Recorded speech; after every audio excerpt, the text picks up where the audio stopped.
My chronically single friend. He told me why he had broken up with his most recent girlfriend. They were driving somewhere and she noticed a pack of gum on the center console between them. She asked if she could have a piece.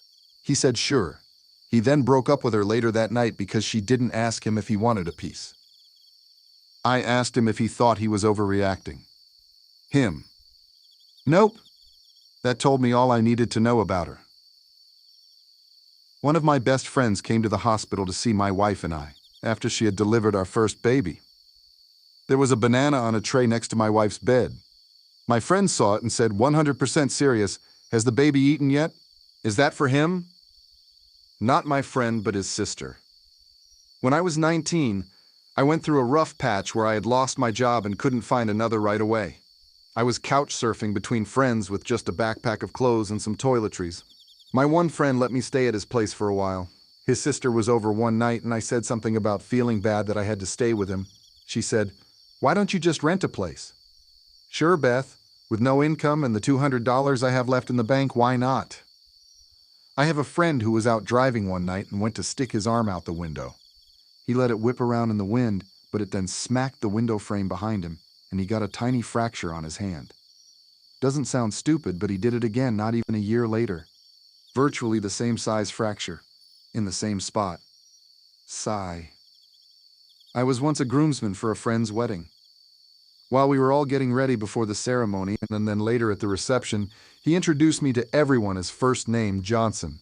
I thought he was being funny, but I finally realized that he honestly thought my last name was Johnson. We'd been friends for 3 years by that point. I have a friend who refused to come to my wedding. Why? Because he didn't think he could stop chain smoking enough to sit through the 30-minute ceremony. I once had a friend tell me that he thought eyeglasses were scams.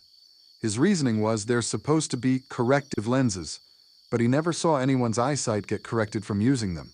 Plus, your vision only gets worse so that you needed stronger and stronger prescriptions over time. How do you argue that logic? I have a friend who is often late whenever we're getting together. His reason?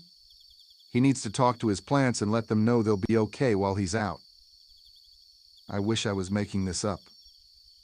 I once had a friend who thought there were identical twins born at the same time, and then nocturnal twins, who created an 18-month-long pregnancy. He said a lot of other stupid things, but that one really stuck out.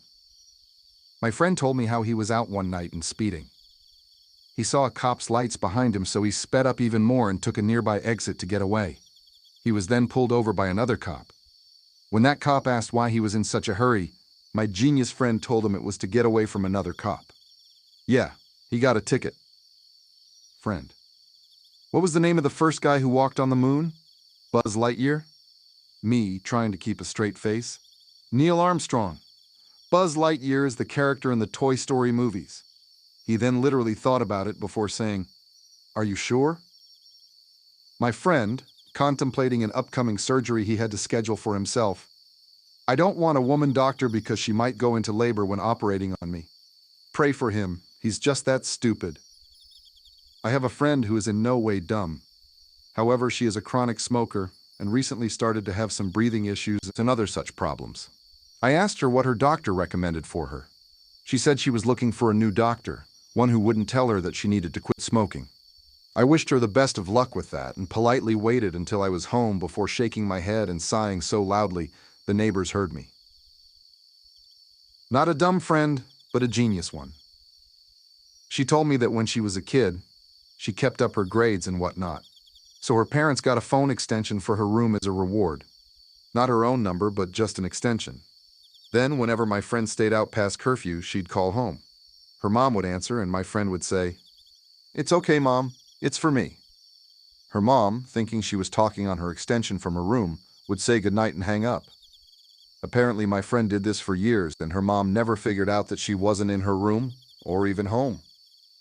Friend, I heard that diet pills are something like 50% speed, so it's really dangerous to take half a pill, because you might end up taking the half that's just speed. Where do I even begin with that? I went with a friend who wanted to get something tattooed around his elbow. He was in the chair but then needed to stand up to get the stencils lined up properly. Well, apparently he hadn't eaten all day.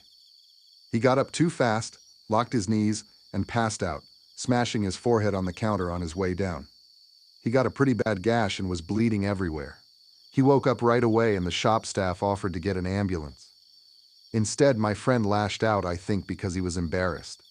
He kept yelling that it was their fault, like they were to blame for him not eating and falling on his face. He then stomped out like a child and I had to take him to the emergency clinic, with him growling about the tattoo shop the entire time. We're not friends anymore.